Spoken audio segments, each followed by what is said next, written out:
booties for black girl nerds.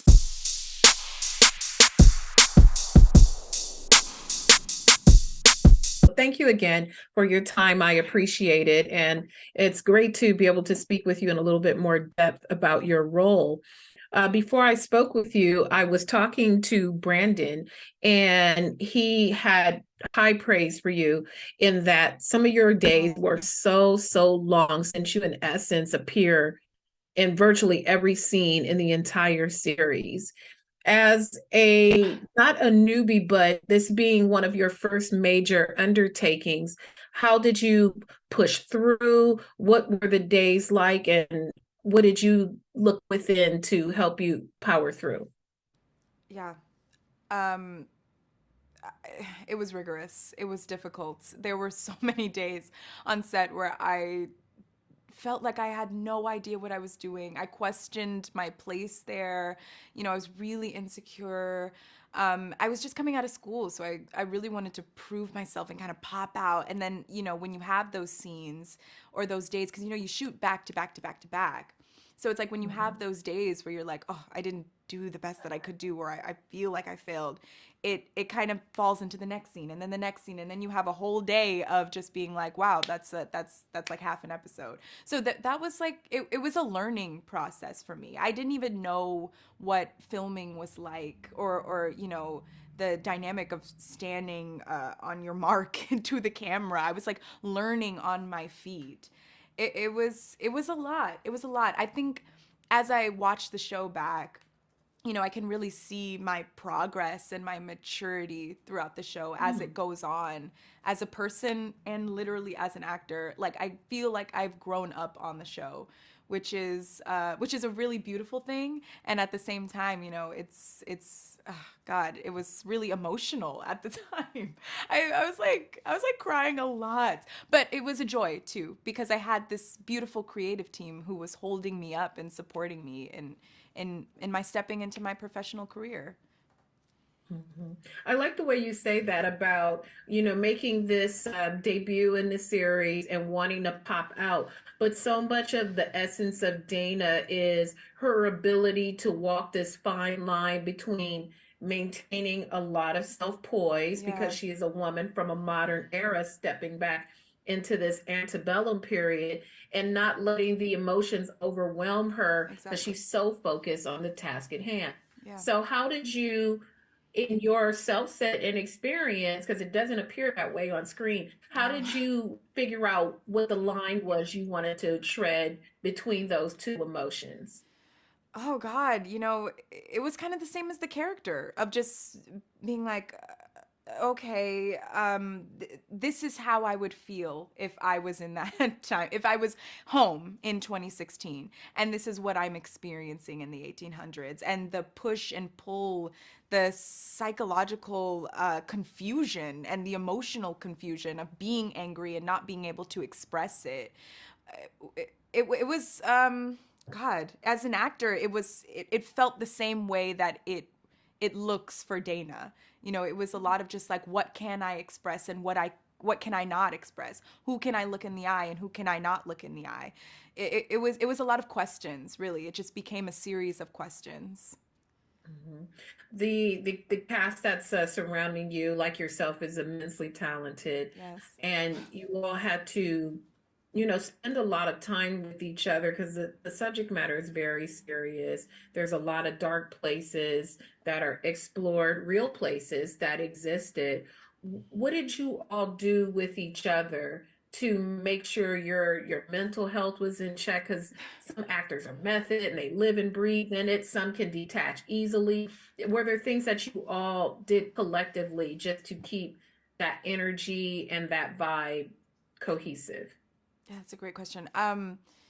Yeah, there were, God, I feel like everyone on set was just, as soon as they stepped on set, we were ready to do what we knew this show required of us, which was an incredible, rigorous and straining emotional journey. So it was a lot of like keeping the headphones in, like kind of actually isolating ourselves a little bit. I just try to give each actor like the space that they need in order to get in their characters, because for example, me and Gail, I adore Gail, but we had so many scenes together where she was a monster towards me, and she had to fully embody that, and I had to fully take that as the character. And in order for us to do that, we would have to kind of stay separate on set and stay in our own zone. So there was a lot of respect and care towards the actors, which I'm really grateful for. Mhm.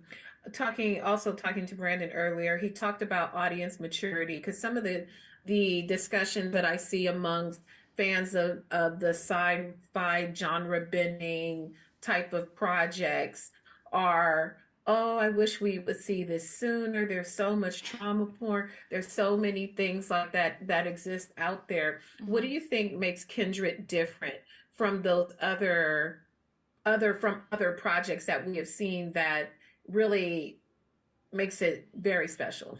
Yeah, I mean, well, for one, I would say that it's not trauma porn. I mean, we have throughout the show there has always been a consideration, a respect, and a care for what we are doing and what we are replicating. There's an awareness by a team of very intelligent Black artists. So it was never something that was just done as a spectacle or to make a spectacle of the trauma of slavery, but rather to reflect on it in a very modern and fresh new light. It's nothing like what we have seen before. It's nothing like anything that I have seen before. Mhm. And so now we are on the edge. The premiere is coming on the 13th.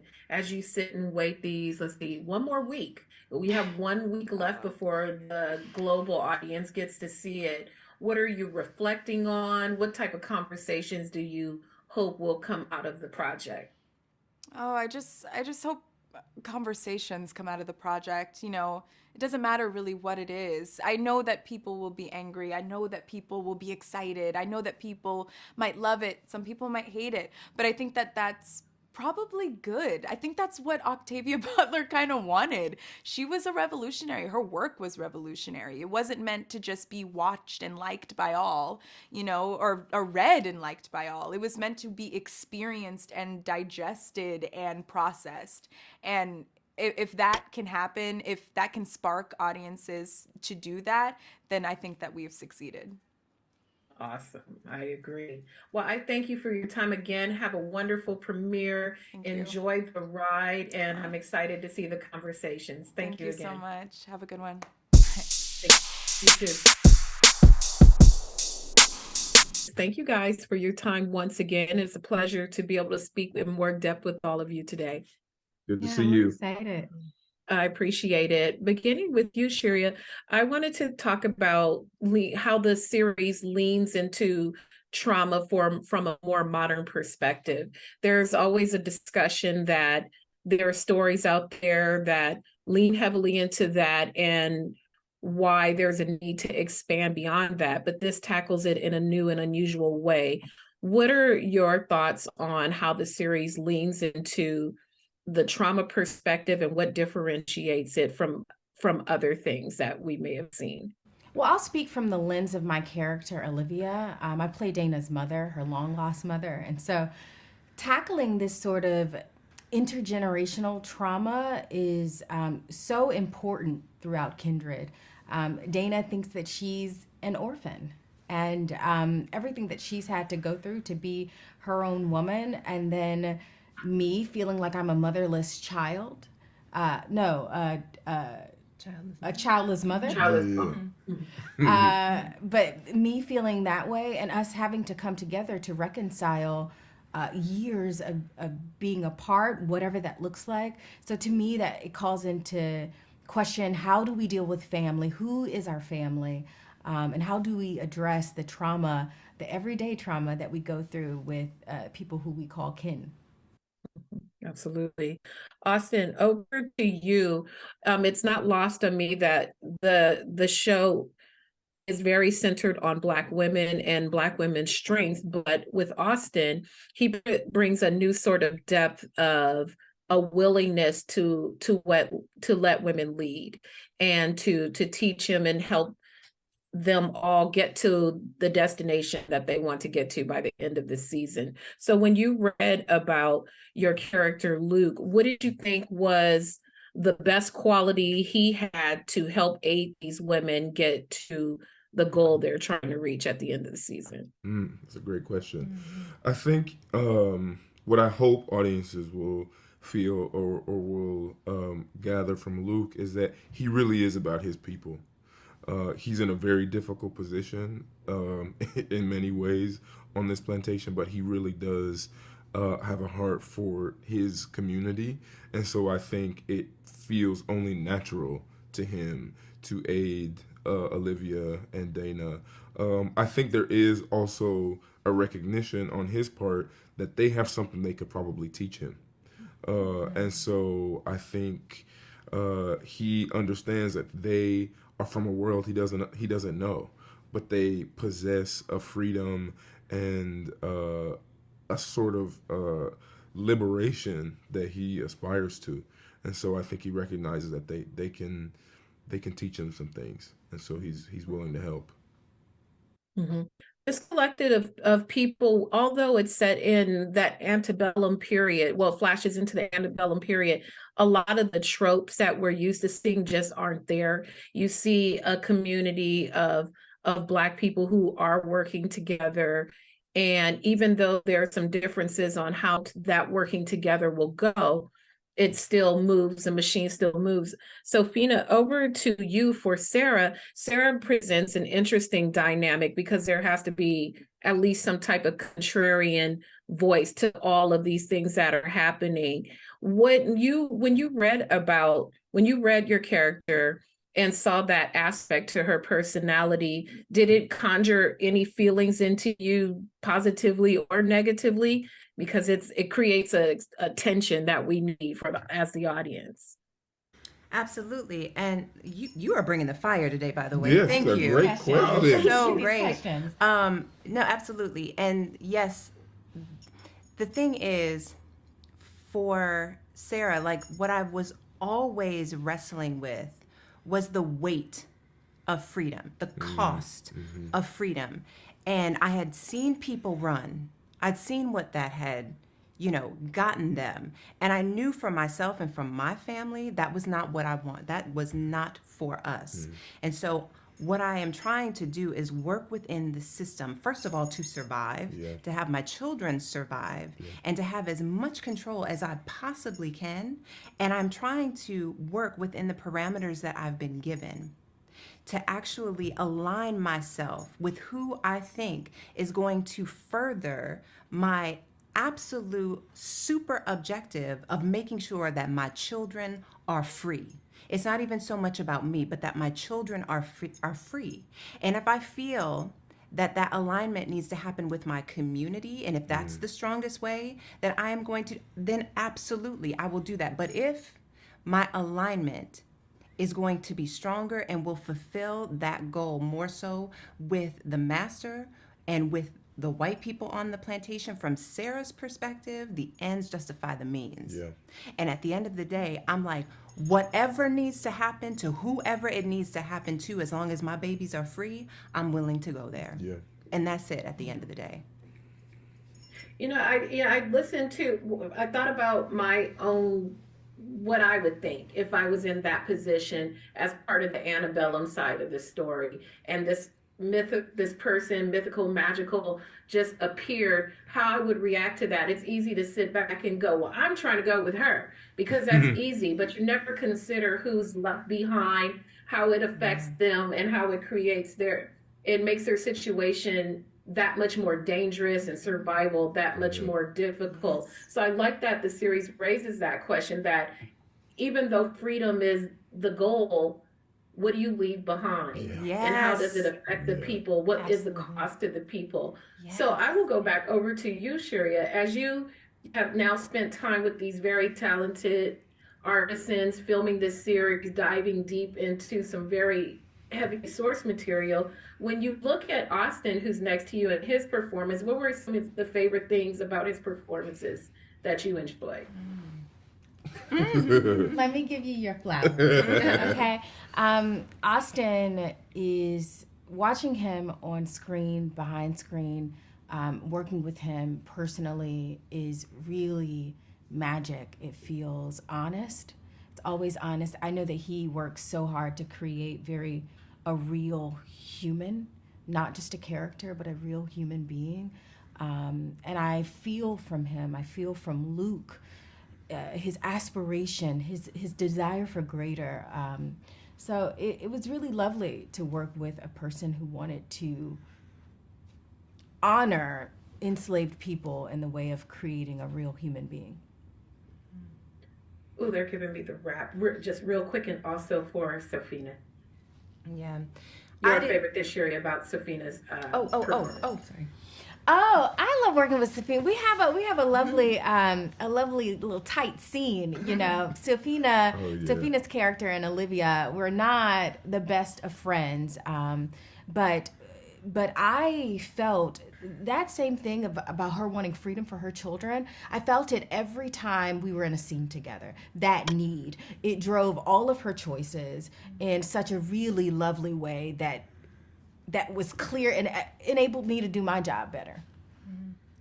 Thanks for elevating me, y'all. They are wrapping me. I could talk to you guys all day. Thank you so much for your time. Have a wonderful premiere, and I appreciate your time very much. Thank you so much. Surprise! Good to see you again. Thank you again for your time. Hello. Look at this. Double the pleasure. Like a monopoly. Well, it is a pleasure again to speak with you now with some more depth and insight into the series. You know, one of the common things I've seen in discussions about the series coming forward is, why did it take so long? Why did it take so long? What insights can you share about the process of bringing the series to life for those who say, oh, we should have got it before?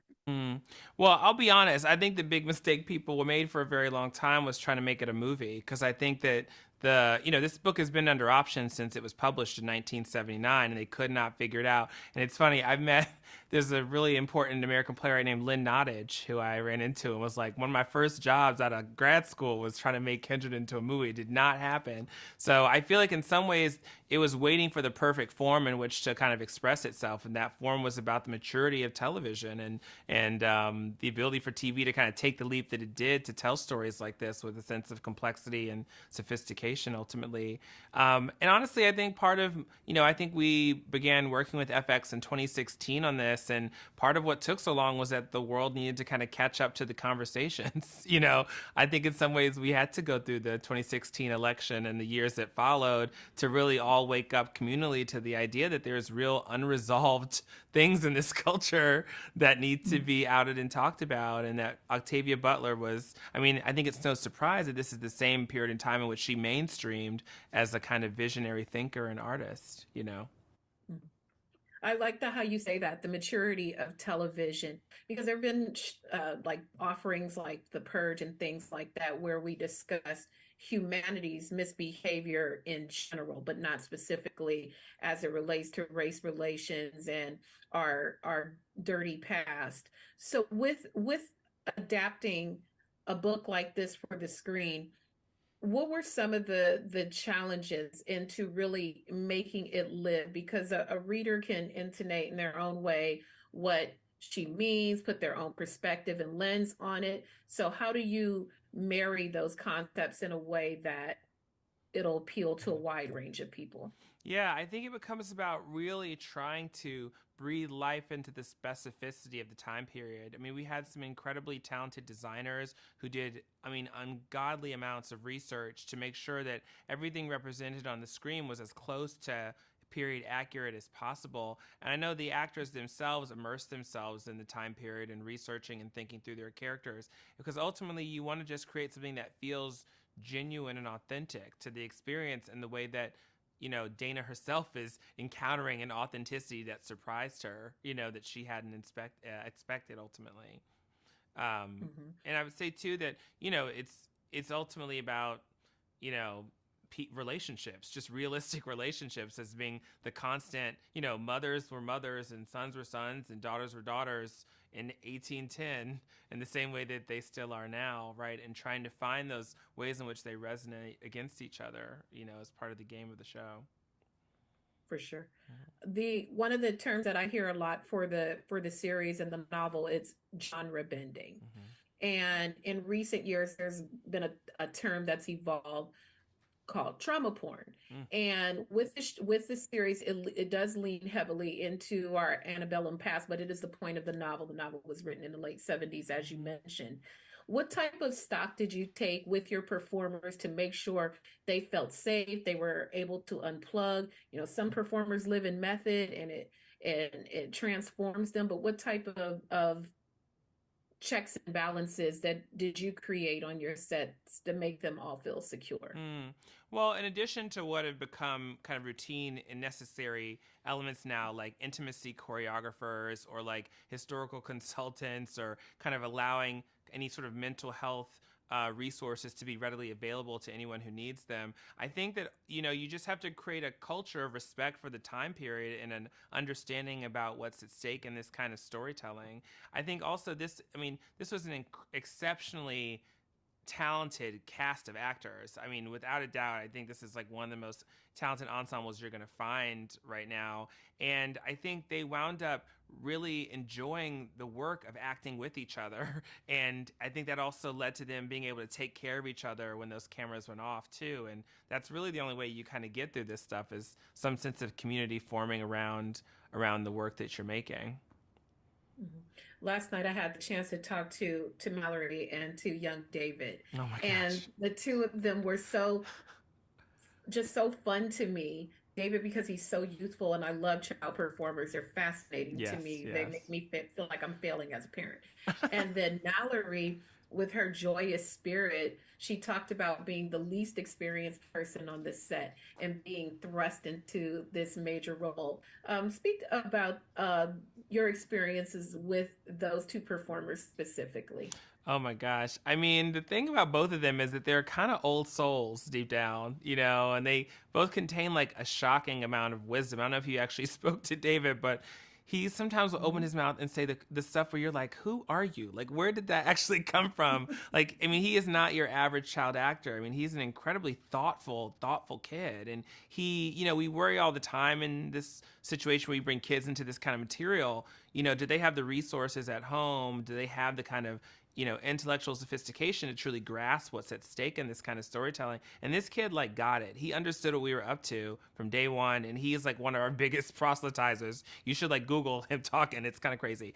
And I would say that Mallory, you know, she's going to act like she's, you know, super inexperienced, but she is a star. Like, she is the definition of a star. Her talent is without bounds. I mean, she's doing the things that you cannot teach people to do, you know?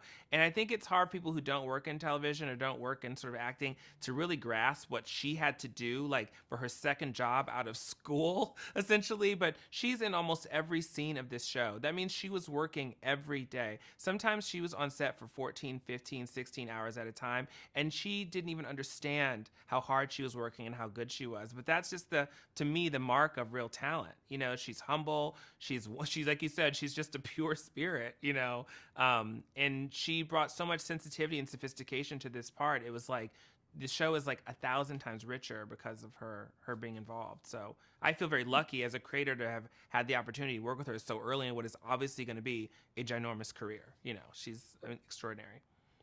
For sure. So I have to wrap it up, but I wanted to tell you what David told me on the carpet about working with you. He said, it was just an honor to be included in this amazing art that Branden created. And I'm able to remember my lines because as long as it makes sense to me, I can remember my lines. I said, like, truly, this kid came up to me last night and went, "You are a true artist." I was like, what is happening right now? Get out of here. Get out of here with your little blazer. Thank you so much for your time. Have a wonderful premiere, and I appreciate you with you. Thank you so much. Thank you. Happy holidays. You too.